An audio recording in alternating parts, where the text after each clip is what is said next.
A stifling summer evening hung heavy in the air, too thick to breathe. My friends, Willow, Asher, and Finn, lounged on a worn-out couch in Willow's basement. The silence, heavy with boredom, was suddenly broken. "I've got an idea," Willow declared, her eyes gleaming with that mischievous spark that usually foretold adventure. Leaning forward, she clasped her hands together and whispered, "How about we explore the old asylum?" A collective gasp filled the room. The asylum, a relic of the past, shrouded in mystery and saturated with tales of hauntings and supernatural occurrences, was known to everyone in town, young and old. It was the kind of place parents warned their children about, the kind of place that fueled spine-chilling campfire stories. "You're not serious, are you?" Asher blurted, looking around to gauge our reactions. Willow flashed him a challenging grin. "As serious as a heart attack," she retorted. "But it's haunted," Finn added, his skepticism evident. "Exactly," Willow replied, a note of triumph in her voice. "Imagine the rush, the thrill. And if we document everything, think of the stories we'll have." Her enthusiasm was infectious. Despite the chilling rumors, the idea of a night-long adventure in the asylum felt thrillingly enticing. We were tired of our small town, and an adrenaline rush was precisely what we needed. "So, what do you say?" Willow pressed, looking at each of us. "It's just one night. We go in when it's dark and we're out by dawn. We don't touch anything. We don't take anything." A tense silence fell as we considered the proposal. I glanced at Finn, who still looked apprehensive, but not entirely dismissive. Asher seemed lost in thought, perhaps imagining what it would be like inside the asylum. Taking a deep breath, despite my palpitating heart, I managed, "Okay, let's do it." Asher nodded, and even Finn shrugged non-committally, mumbling, "Sure, why not?" Willow beamed, her eyes alight with uncontainable excitement. "That's the spirit," she said. "It's going to be fun." The rest of the evening was a flurry of excited nerves. We began preparing our survival kits, as Willow liked to call them. "We need flashlights and plenty of batteries," Willow said, pacing around her room as we gathered the essentials. Finn, on the other hand, wasn't thrilled. He sat in a corner, his brow furrowed as he scanned online local newspaper archives, trying to gather information on the asylum, hoping to find something that might change our minds. "You guys know they shut it down after multiple unexplained deaths, right?" he muttered, not looking up from the screen. His warnings fell on deaf ears. We were too caught up in the thrill of the dare. Asher was preoccupied with setting up cameras and audio recorders. "We're going to document everything," he insisted, meticulously checking each piece of equipment. His eyes, wide with curiosity and intrigue, reflected his excitement. I took on the task of organizing our supplies. Water bottles, snacks, a first aid kit, and a few extra clothes went into our backpacks. My hands shook slightly as the reality of what we were about to do sank in. We each took a moment to write down notes in case we needed to leave messages for each other. I also included a few Sharpies in my bag, remembering the old ghost hunter trick of marking our path. As night deepened, we gathered in the living room. Willow handed each of us a backpack, her eyes gleaming with a wild excitement that was almost contagious. "You guys ready for this?" she asked, her gaze lingering on each of us. There was a pause, a brief moment of sounds filled with uncertainty, excitement, and a tinge of fear. But we were all in this together, and there was no turning back. We responded with determined nods. We trudged along the overgrown path leading to the asylum. The imposing silhouette of the structure loomed before us, nestled amidst a thicket of skeletal trees, their bare branches casting spidery shadows that danced in the cold moonlight. The asylum itself was a relic from a bygone era, a monument to the darkness of human history. Its once beautiful brick walls were marred by years of decay and neglect. Ivy had reclaimed much of the outer walls, twisting and snaking its way through the cracked bricks. Window panes, devoid of glass, stared back at us like empty, soulless eyes. Towers punctuated the corners of the building, their tall, eerie structures reaching into the starless sky. The large double doors at the entrance hung off their hinges. Above the entrance, faded letters still spelled out the institution's name. As we drew closer, a sense of unease grew. It wasn't just the sight of the decrepit building, but a suffocating, heavy stillness that seemed almost unnatural. It felt as if the asylum itself was holding its breath. We exchanged anxious glances, bracing ourselves for the night of exploration that lay ahead. The rusty hinges of the asylum's massive double doors groaned in protest as Willow pushed them open. An icy gust of wind rushed out, carrying with it the musty smell of decay, the scent of old paper, and a faint metallic tang. We shared a collective shiver, then, gathering our courage, stepped over the threshold. Our flashlights sliced through the consuming darkness, revealing a grand entrance hall that had seen better days. Cracked tiles spread out beneath our feet. Each step echoed in the vast space. The faded remains of once opulent wallpaper hung from the walls. To our left, a wide, sweeping staircase loomed in the dark, its banister polished smooth by the hands of countless patients, disappearing into the shadowy depths below. To our right, an array of closed doors lined the corridor, their dark wooden frames stained with age. Some were slightly ajar. Straight ahead stood a large reception desk, its surface cluttered with piles of yellowed paperwork and a vintage telephone. Behind it rose rows of rusty metal letter boxes, each labeled with a patient's name. Willow was the first to decide our route. "Let's start with the ground floor," she suggested, her voice echoing through the grim entrance hall. "We can work our way up." There were nods of agreement. The rest of us were too caught up in the eerie surroundings to argue. We took a right, moving away from the grand staircase and towards the line of dark, foreboding doors leading off from the main hall. The doors were weathered and worn, each bearing a plaque with a faded inscription: "Examination room, therapy room, records." The first door creaked open to reveal what was once the examination room. Old medical equipment lay discarded. Dusty jars with unrecognizable contents lined the shelves, and an old, rusted examination table stood in the center, its leather surface cracked and torn. Next, we ventured into what was once a therapy room. A circle of dilapidated chairs huddled in the middle. Their fabric was faded and tattered. On one wall hung a chalkboard, the remnants of diagrams and notes still faintly visible. The records room was our final stop on the ground floor. Rows upon rows of cabinets stretched out before us. After exploring the ground floor, we decided to check out the second floor. The staircase groaned under our weight, the echo reverberating ominously through the building. The upper floor opened up to a long, narrow corridor lined with what used to be patient rooms. "Look at this," Asher murmured as we stepped into the first room. He pointed at a wall covered in peeling wallpaper.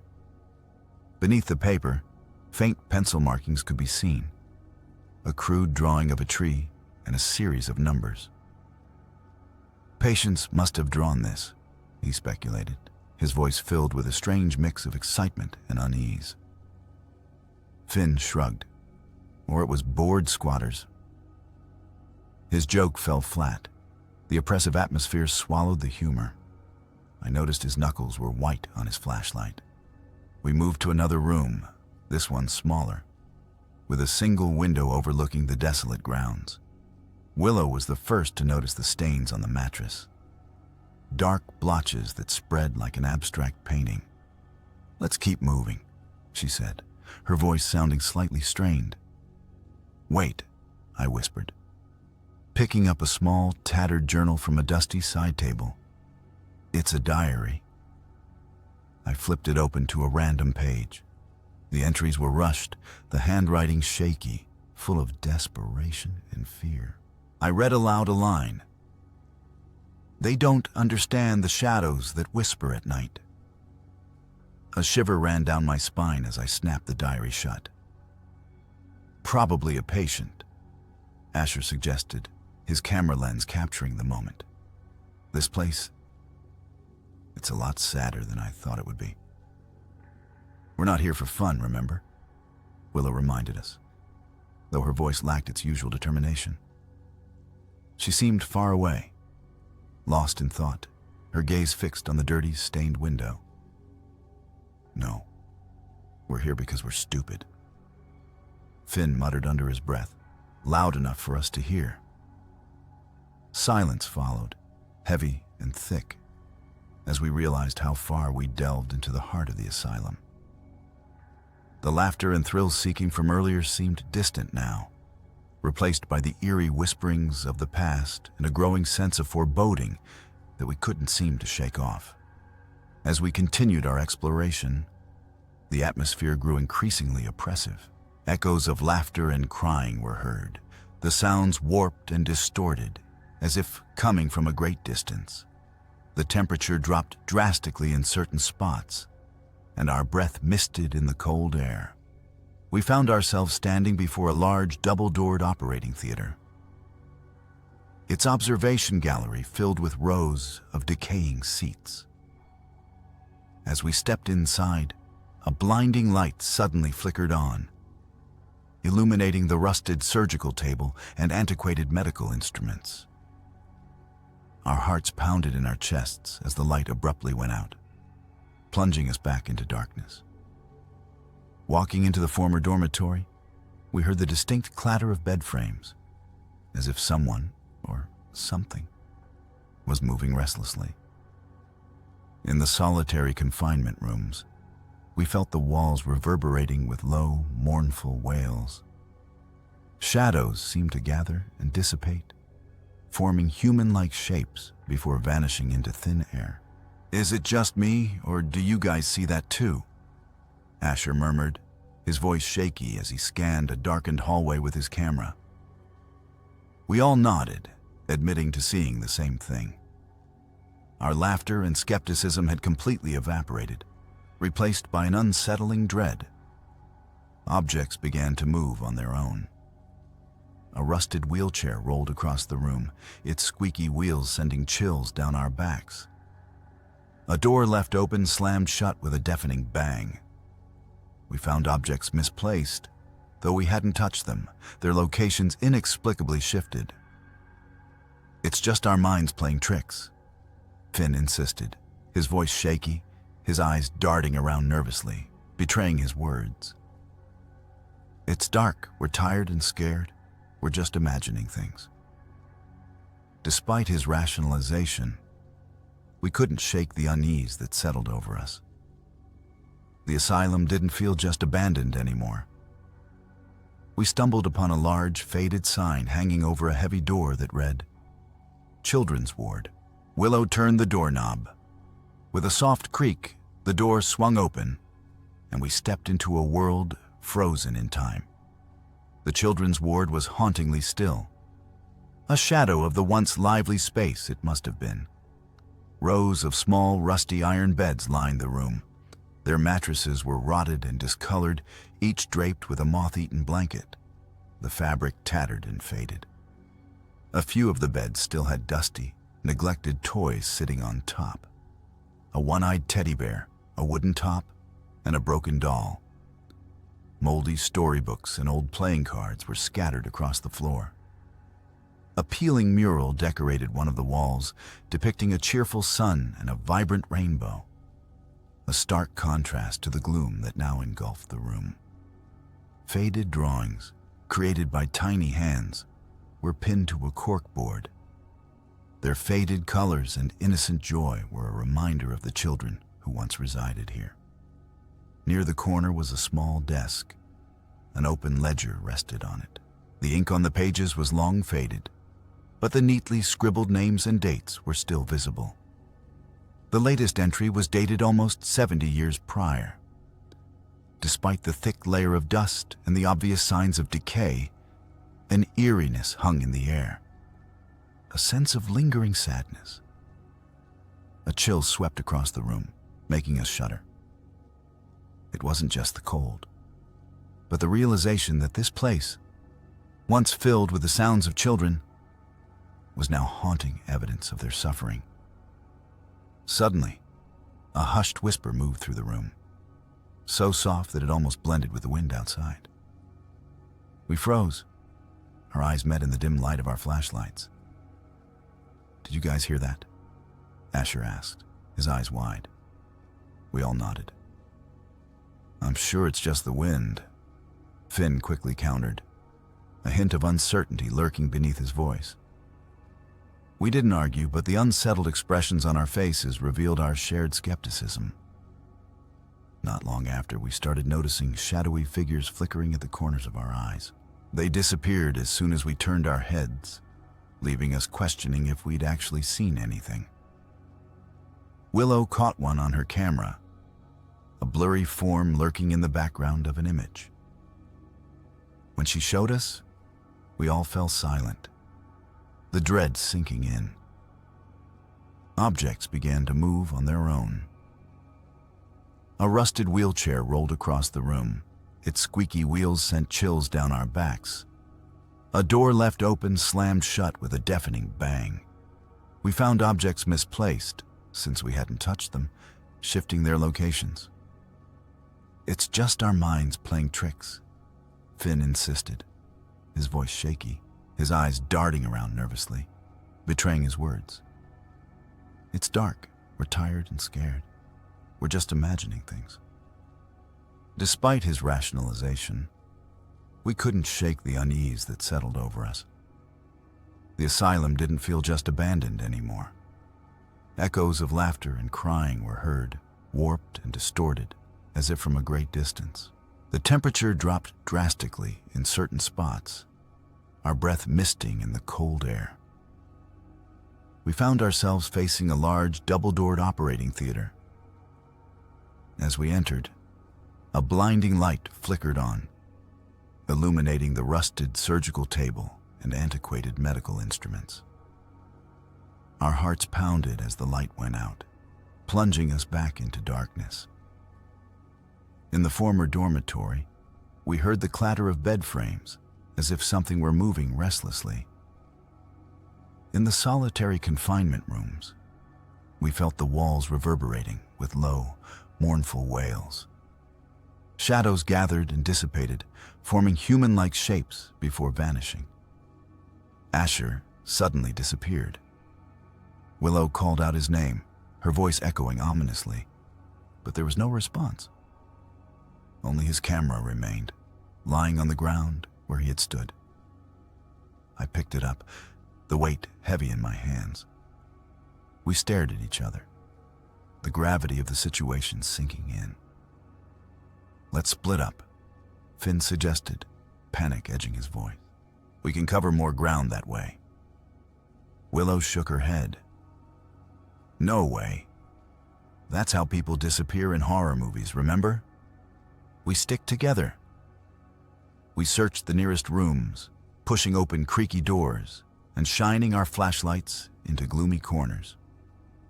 Each room was a snapshot from the past. Decrepit beds, rotting cots, wallpaper peeling in long strips, but no sign of Asher. We ventured down long, winding corridors, our calls for Asher cutting through the oppressive silence. We explored the communal bathrooms, their cracked tiles and rusted fixtures adding to the eerie atmosphere. Still, Asher remained missing. His camera around my neck felt like a heavy weight. I fumbled to turn it on, hoping it might provide a clue. I looked through the photos. Nothing seemed out of the ordinary except for a picture of a door at the end of a corridor. It was the last photo taken. "Guys, I think I know where he might be," I said, showing them the photo. We followed the path captured in the picture.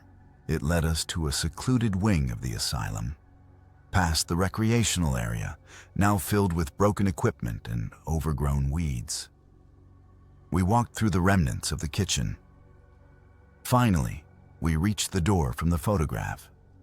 The sign above it read, "Hydrotherapy." With a collective intake of breath, we pushed it open. There, in the middle of the room, huddled against the remnants of a rusted tub, we found Asher. The relief that washed over us was as real as the fear that had gripped us moments ago. But relief quickly turned into concern as we took in Asher's pale face and wide, terror-stricken eyes. Something truly terrifying had happened to him in this room. Something that had left him in a state of shock. Willow reached him first, kneeling beside him, her hand trembling as she touched his shoulder. "Asher, are you okay?" she asked, her voice filled with concern. Asher didn't respond immediately. He just stared at us, his eyes wide and fearful, his breath shallow. He looked as though he had seen the embodiment of fear itself. "Asher, you have to tell us what happened," Finn implored, his usually confident demeanor replaced by genuine worry. "We can't help if we don't know." I crouched down, looking into his eyes. "Did someone do this to you, or something?" I asked, my gaze searching his. Finally, Asher swallowed hard, his eyes flicking between us. "I was chased," he stammered, his voice a mere whisper. "There was a woman." "A woman?" Willow repeated, her eyes wide. "You mean a ghost?" Asher nodded slowly, his gaze distant. "She looked like one of the patients here. Her eyes were hollow, empty, and the way she moved, it was unnatural." Finn, though visibly shaken, was quick to respond. "Asher, are you sure it wasn't a prank, or maybe your mind playing tricks?" "No, Finn," Asher replied, shaking his head. "I know what I saw, and it wasn't human." We exchanged glances. The silence was heavy in the room. Even Finn didn't argue this time. Instead, he stood up, pacing back and forth as he ran a hand through his hair. Willow and I moved closer to Asher, offering silent support. Then Willow finally broke the silence. "We can't panic," she said, her voice remarkably steady despite the tremor I could see in her hands. "Panic won't help us." Willow glanced at her, her brows furrowing. "But Willow," she said, her voice nearly a whisper. "We're in an abandoned asylum with what seems to be actual ghosts. How can we not panic?" Willow paused, drawing a deep breath. "Because we need to stay rational. We decided to wait until morning. We stick to the plan," she said, looking at each of us. "Our safety comes first. If anything feels too dangerous, we get out immediately. Deal?" There was a moment of silence before we all nodded in agreement. We left the hydrotherapy room, heading deeper into the asylum. The walls were a patchwork of peeling paint and mildew. Broken windows let in cold gusts of wind, carrying with them the musty smell of decay and the distant hoots of an owl.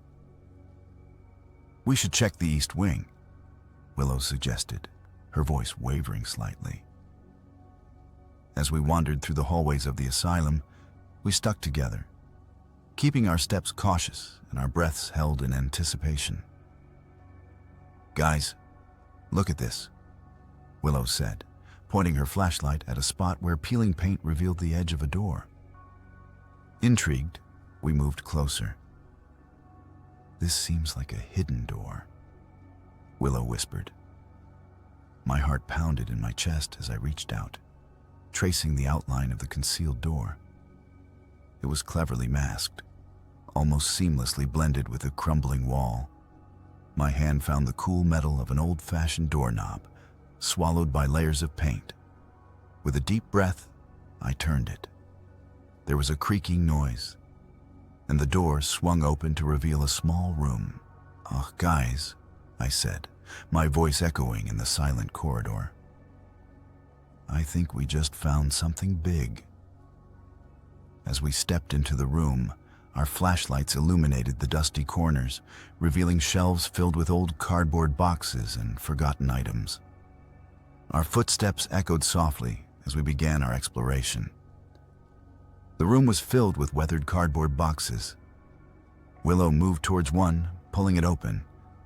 Clouds of dust rose into the air, causing her to cough. Carefully, she pulled out a stack of old files. "These are... oh my God," Willow murmured, her eyes scanning the contents of the files. We gathered around her, our own explorations forgotten. Her hand trembled slightly as she pulled out a black and white photograph. "It's a patient," she said. In the dim light, we peered at the image. A woman stared back at us, her eyes hollow, her face etched with despair. It was an unsettling sight. The accompanying documents chilled us to the bone.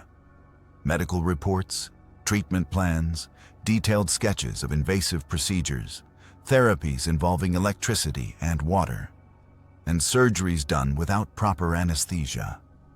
Willow's fingers gently flipped through the yellowed pages, her eyes scanning the meticulous handwritten notes. Her voice broke the eerie silence. "Patient 63, she began, her voice low and shaky. "Suffered from hallucinations and insomnia. Was administered electroconvulsive therapy without anesthesia." A pause, a horrified intake of breath.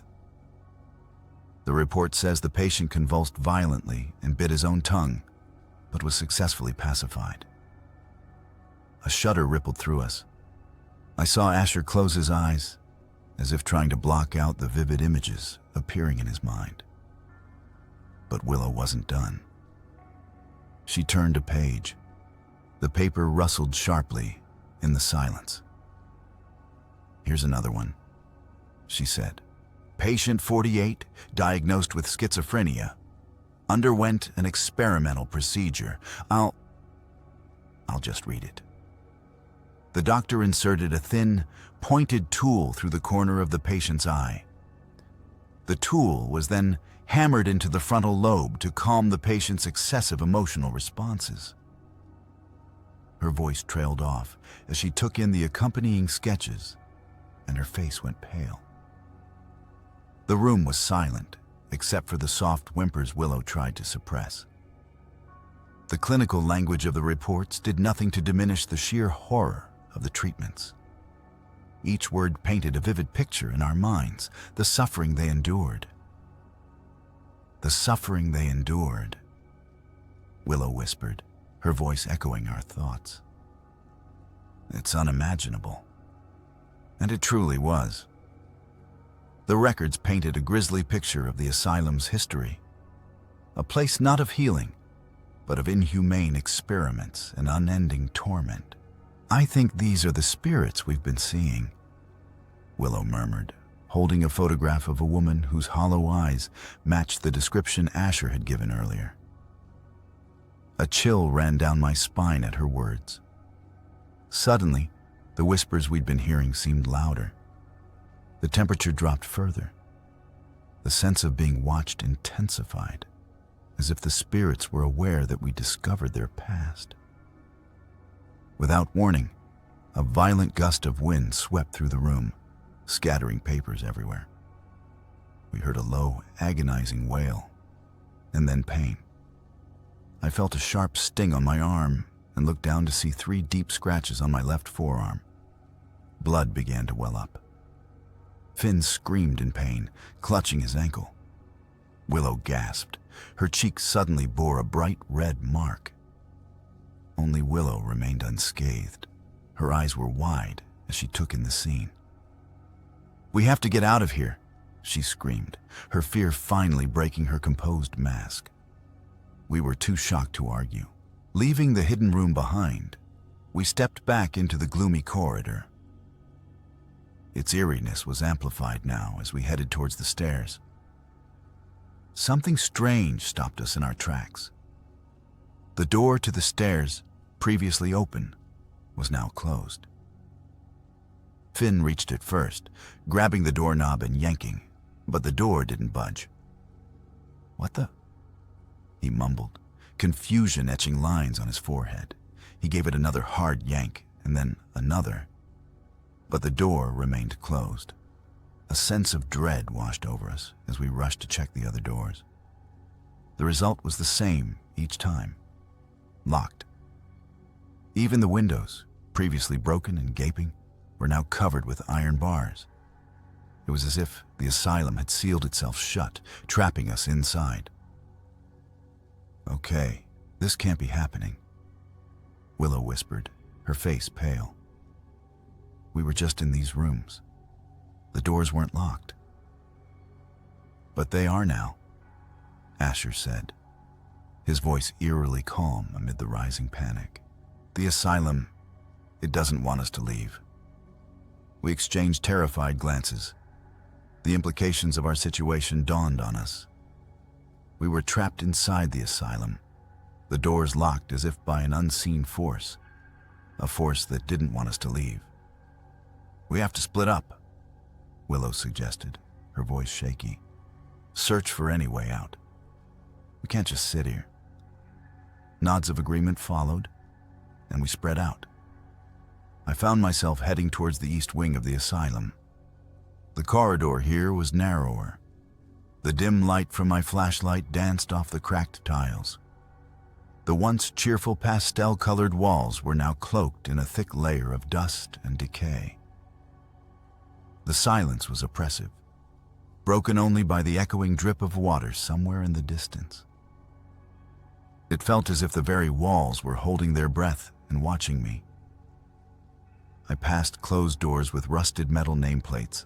As I walked, I couldn't help but imagine the patients' stories, the people they were, the horrors they must have faced within these very walls. I came across an old, rotting wooden door. The paint was chipped, and the metal knob was cold under my fingers. As I pushed it open, the hinges creaked, breaking the haunting silence. I stepped inside, and my flashlight beam cut through the darkness. It was a small room, perhaps a patient's room once. A rusted metal bed frame stood in the corner. Old, faded wallpaper peeled off from the damp walls. A broken window allowed the moonlight to filter in, casting long, eerie shadows. In the far corner of the room, a wooden desk stood against the wall. Time had not been kind to it. The wood was rotten and warped, but on it I saw something that made my heart skip a beat. A rusty key, half hidden under a pile of old, crumbling papers. Could this be our way out? My hand shook as I reached out and picked up the key. A ray of hope flickered in my chest. As I left the room, my steps felt a bit lighter. My ray of hope was extinguished when I suddenly heard a scream echoing through the corridors. The asylum turned into a blur as I ran as fast as I could towards where the screams originated. The flashlight bounced in my hand, casting wild shadows on the rotting walls. Around a corner, I skidded to a stop, and my heart plummeted. There I saw Willow and Asher. Their faces were pale, their eyes wide with shock. And on the ground, near a maintenance hatch, alarmingly still, was Finn. I rushed towards him. My knees hit the hard, cold floor with a thud as I knelt beside him. His eyes were closed, his face was pale under the light. Willow was crying. Asher stood a little ways off, his face a mask of shock. Willow was the only one who moved, reaching out to check Finn's pulse, her hands shaking. We waited in terrible silence, each passing second stretching into an eternity. Finally, Willow pulled her hand away. "He's gone," she whispered, the words barely audible. For a moment, all was silent except for her quiet sobs. We settled down against a cold, peeling wall, the uneven surface digging into our backs. The long, torturous hours stretched on as we waited for dawn. Each minute that passed seemed to take away a piece of our hope, leaving us in an ever-deepening pit of despair. I was jolted awake by the sound of voices echoing through the corridors and a harsh glare of lights that permeated my eyelids. Squinting against the brightness, I sat up as confusion clouded my mind. But as my vision adjusted, I saw figures bustling around us, their outlines blurred in my groggy state. "We got 3 more here," a voice boomed through the halls of the asylum. I shielded my eyes. A flashlight beam swept over us. There was a rapid sound of footsteps, and suddenly we were surrounded.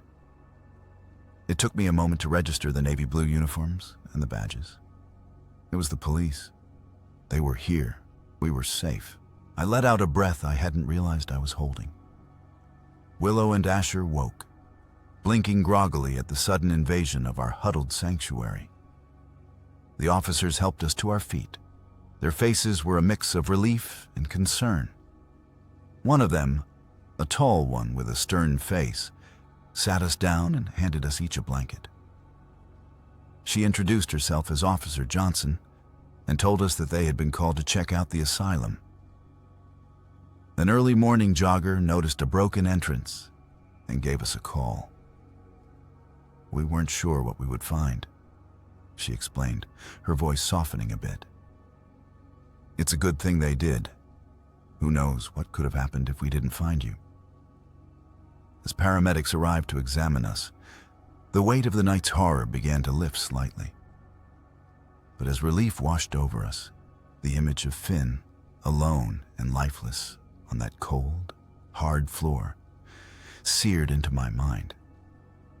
Our nightmare might have ended, but it had left a lasting scar. We were led out of the asylum. As we stepped outside, the sun in the morning sky stung my eyes. It was a world away from the suffocating darkness we'd just left behind. My senses were heightened. The morning breeze on my skin felt too raw. The distant chatter of the officers was too loud. Everything outside felt too real, too solid compared to the horrors we'd faced. "We need to seal this place off," Officer Johnson said. "Nobody should ever set foot in there again." Her words rang in my ears as we were escorted toward the waiting ambulance. I stole a glance back at the asylum. Its towering structure cast a shadow that seemed to reach out toward us. The tall barred windows stared back, vacant yet filled with 1,000 untold stories. Its silence was almost eerie in the bright daylight. As I was loaded into the ambulance, a paramedic gently placed an oxygen mask over my mouth. Willow and Asher were already inside. Their faces were pale and vacant. Their eyes reflected the same haunting images I knew were burned into my mind.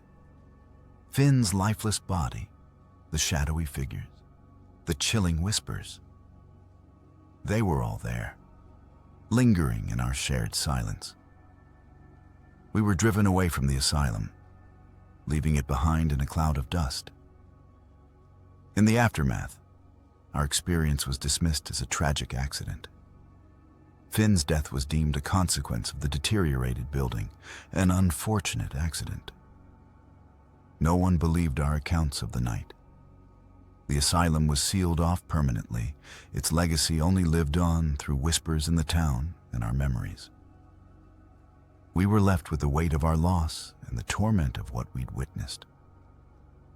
The memories of the asylum haunted us, a chilling reminder of the horrifying night we spent in the company of lost souls. Our lives moved on, but our experiences remain trapped in the recesses of our minds, like the spirits in the asylum. That's the end of today's story. I hope you liked it as much as I did. Have you ever experienced something similar? Share your thoughts in the comments, like and subscribe for new daily stories, and to support our channel. See you soon.